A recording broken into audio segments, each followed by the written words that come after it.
What's up guys, this is Balázs from RacingBrick.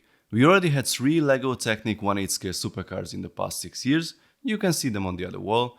Now it's time for the fourth incarnation, the Ferrari Daytona SP3. Okay, these are just cardboard boxes here, but why 2? And what about this weird shape? Let's start with the bigger one. A few tapes to cut here and there. Okay, wow. How do I take it out of the box? Let's turn it on the side, then it should come out. This looks amazing. LEGO really stepped up the packaging game again. I am seriously impressed. So, the set has 3,778 pieces, the price is €399.99 or dollars, and it will be available from the 1st of June in LEGO shops and at lego.com, with other retailers following in August. I really want to see what's inside, but first let's check the smaller box. Wow, this is really beautiful. An awesome looking book. 228 pages about this set, incredible. And that smell, the smell of the book and the print with a pinch of burnt rubber. This book has tons of interesting information and images. The press release is not super clear, but apparently it is a limited edition with 5,000 copies only, available on lego.com from the 1st of June for $80 or euros. Let's get back to the box. A few tapes to cut, also these here at the bottom. Wait, is this the back or the front? I'm confused. Let's see the side with the cutout. A subtle but very cool detail. This is the Technic car what you see here, and here's the reflection on the black box as well.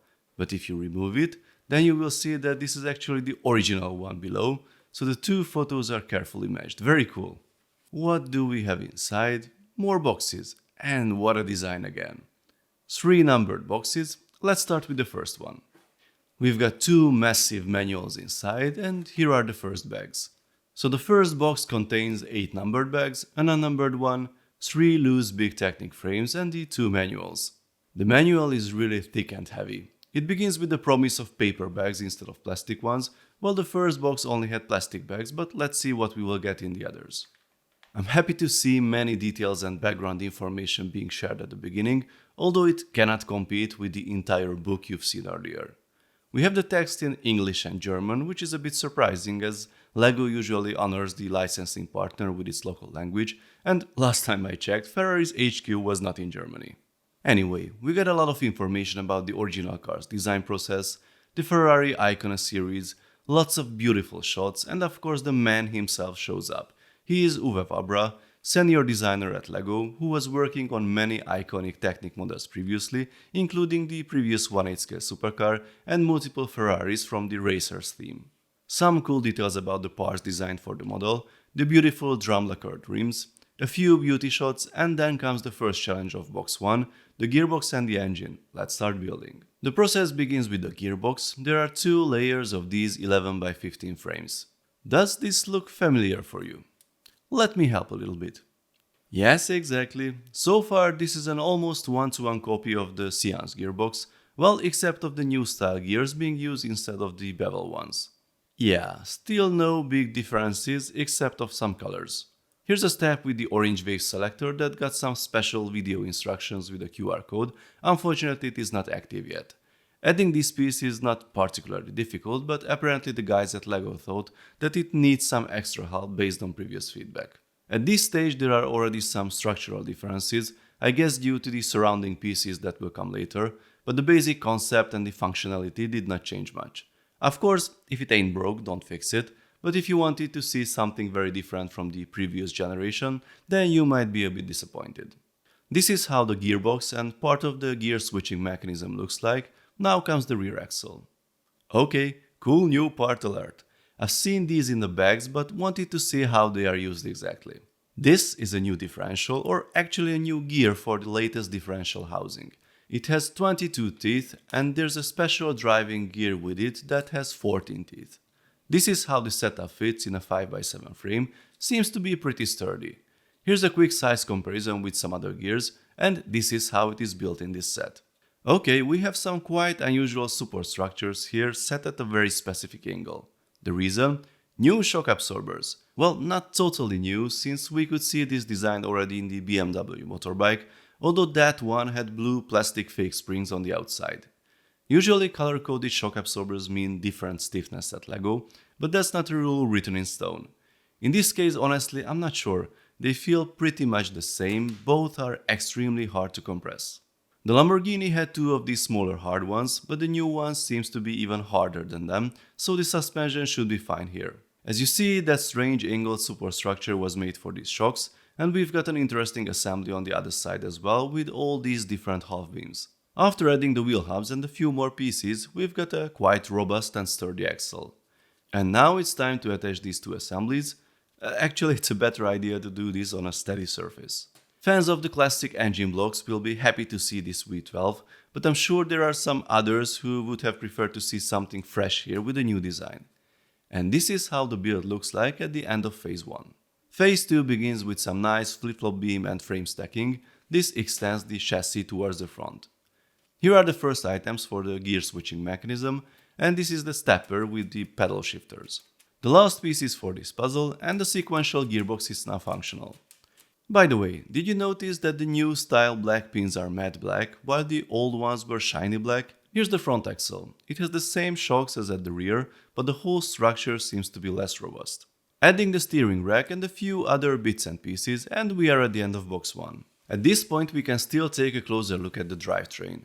The rear wheels are driving the differential, then the output is this smaller gear here that drives these two below it. Let's see this one first. The gear is on this shaft that goes directly all the way to the front, then 2 gears later we arrive to the DNR selector. In this position that red gear inside is engaged, we are in reverse. This means the rear wheels are driving the engine directly through that long shaft and these 2 gears and the universal joints on the top. The other way is through the smaller gear and the axle that goes in the gearbox. The gearbox does its magic and then it drives that axle with the universal joint at the bottom, goes through these gears if the selector is in drive, and it drives the fake engine at the end. This is an 8-speed sequential gearbox, very similar to the one in the Lamborghini Sian, and it is controlled by this mechanism here. Since it is not easy to demonstrate its effect as the only difference is the speed of the pistons, I will use this battery box and a simple medium linear motor to simulate the rolling wheels driving the differential. So, we are in drive now. This means that the engine speed will change as we go through the 8 gears. If I change to reverse, then the engine runs backwards at a constant speed. The lever has no effect anymore on the speed of the engine. So far so good, but eagle-eyed viewers might have already noticed some anomaly. The speed change of the engine is not gradual. It jumps from slow to fast and then back to slow irregularly. Normally in a LEGO sequential gearbox, the engine speed should increase or decrease gradually while we switch through the gears and then start over again. Now here's a little disclaimer. I did not have much time for this review as I had other commitments and I wanted to share with you as soon as possible because everyone is really interested in this set. I might have made a mistake somewhere, although I spent the better part of the weekend checking the build, comparing it to the instructions and to the Lamborghini as well. Here's the short version of my findings. I will do a separate video and go into the details later. Here are the instructions for both gearboxes side by side. As you see in the Lamborghini's gearbox, the orange wave selectors are in this position and the green 2L beam on the central knob gear points down left. In the Ferrari's instructions, the orange wave selectors form a V shape, but the green 2L beam still points down left. The position of these three relative to each other is important because this side of the gearbox practically acts like a multiplier for this side, so it's important when it is triggered. Normally we go through 4 gears, multiplier kicks in, goes through the other 4 but with an increased speed. But in the case of the Ferrari, the multiplier is engaged at an incorrect position. In these 3 gears the engine speed increases gradually, then the multiplier kicks in so we get the fastest engine speed, then again 3 gears in sequence, and at the end the missing 4th gear.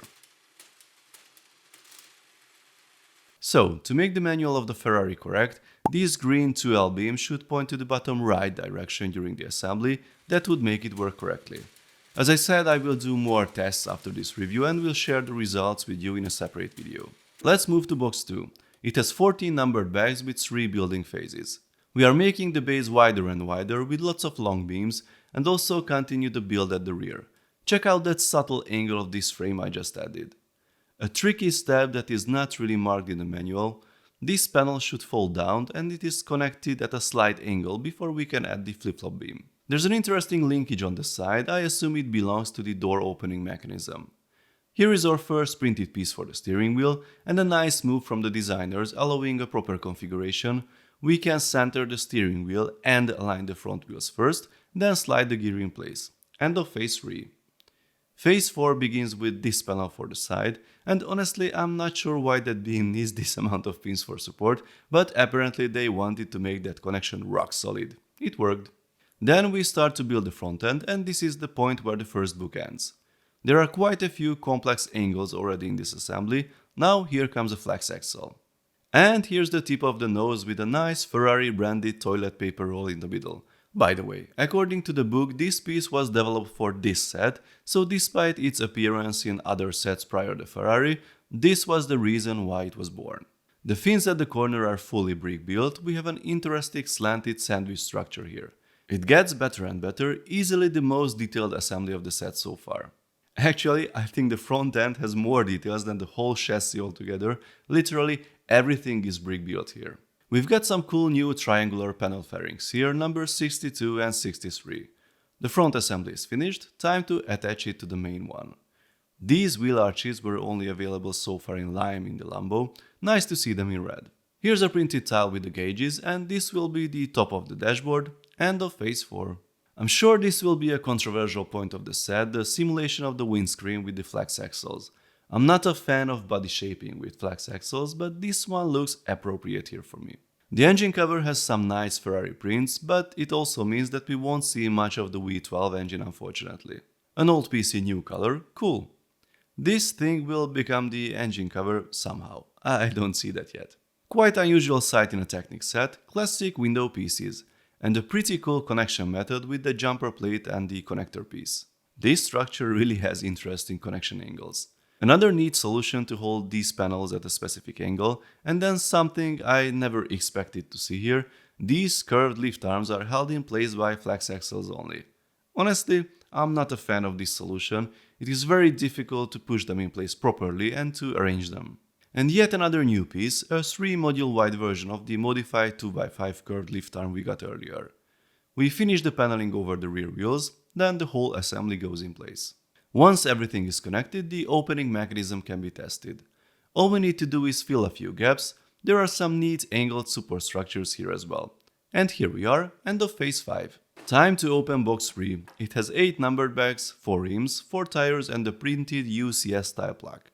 The next big item is the hood. The construction is not that complicated here. It's a bit weird to see that diagonal line in the middle, but the designer could have avoided this only with a huge special panel. We have cool blue seats, just like in the classic Technic cars. The printed headrests are nice, although one of the lift arms has a quite visible mold ejection point right next to the logo. That's quite unfortunate. We continue with the massive seals, then comes the linkage that will operate the complex door opening mechanism. This is the top of the door, and a quite interesting solution with that rubber piece to hold the triangular panel at a specific angle. Meanwhile, we also add this section over the front wheel. The construction of the door continues. It is very complicated and has several sub-assemblies to complete and attach. Going back to the front, there's a printed panel fairing above the lights. Yet another new wheel arch piece for the front wheels. Here's the rear view mirror, and this is the end of phase 6. And now it's time to finish the rear end of the car with lots of complicated aero elements. There's a huge system assembly forming this very distinctive structure. Here comes the exhaust, then the whole thing goes in place. I better be careful with this one, it is held together only by those transparent tiles. The rear section is finished now, time to build the removable roof and put it in place. 4 cool printed brake calipers to add, and now let's take a closer look at the rims and tires. Both of them are brand new. Here are the parts from the Lamborghini for comparison. The new rims are visibly bigger and the tires as well. They got some very nice treads, look really great. Here's a special coat to put in the trunk, then we add the wheels. Don't forget to pay attention to the correct orientation as we have different ones for the 2 sides. The last item is the plaque and we are finished. But wait, I have 2 small panel fairings left. What did I miss? Well, it was time again to go through the build and the manual like 2 times, but couldn't find a place for them. According to the inventory, the set has 10 number 22 panel fairings and 11 number 21 ones. In the manual I only found 9 and 10 being used, so these are included in the inventory but not used according to the manual. Where do they belong? Well, do you see it? Yes, I assume here, as I don't think these red axles are left exposed like this on purpose. And they totally make sense in this position as the outer fins of the rear diffuser. But why they are not in the manual? And to make it more confusing, why are they also missing on all the official product photos? Now let's take a closer look at this photo here, made during the design process. Zoom in, enhance. What do you see there? The missing panel fairing. So it was clearly supposed to be in that position, and it was part of the inventory by purpose, but somehow gone missing from the printed instructions. And apparently the beauty shots were made with a set that was built by the instructions, so you can see that naked red axle sticking out at the rear on all photos. Even the cool blueprint style graphics at the end of the book has the axles only. Very confusing. So the build is finished, but this video is already super long and you are eagerly waiting for the content, so all the information about the finished build, how the features are working and the final verdict will come in a second video very soon. If you subscribe with notifications, then you won't miss it for sure. See you very soon, bye bye.